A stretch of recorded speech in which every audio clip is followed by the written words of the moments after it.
Hello and welcome to the Management by One-Liner series. My name is Lalit Pawar. I have written in my book Unlimited Limits. Money, riches and wealth are three different things. Decide what you want.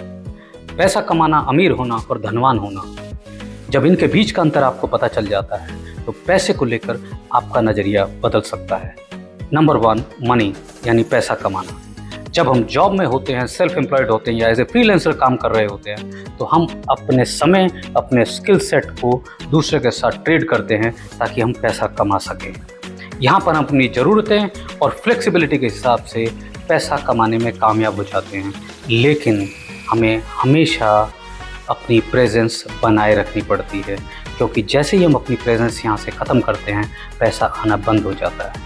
यहाँ पे हमेशा हमें financial insecurity बनी रहती है। Number 2, riches, अमीर होना।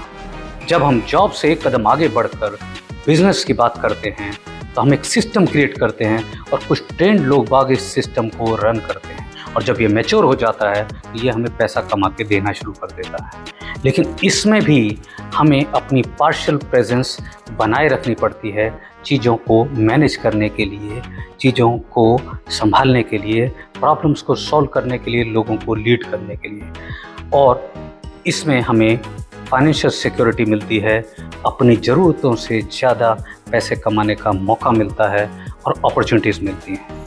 Number 3, wealthy होना, धनवान होना। आपको एक इन्वेस्टर की तरह बिहेव करना पड़ेगा, इन्वेस्टमेंट करना पड़ेगा अपनी कैपिटल का या इंटेलेक्ट का या अबव ऑर्डिनरी स्किल सेट का, और कुछ समय बाद ये खुद ब खुद आपको पैसा कमा के देना शुरू कर देते हैं। जब आप सो रहे होते हैं, जब आप प्रेजेंट नहीं होते, जब आप कुछ भी नहीं कर रहे होते, फिर भी ये आपको पैसा कमा के दे रहा होता है, और यहाँ पे आपको फाइनेंशियल फ्रीडम और पावर मिलती है। तीनों कैटेगरी में, तीनों स्टेजेस में अलग अलग एडवांटेजेस हैं। आपको डिसाइड करना है आप चाहते क्या हैं। And the best part is anybody can behave like an investor, anybody can have investor mindset.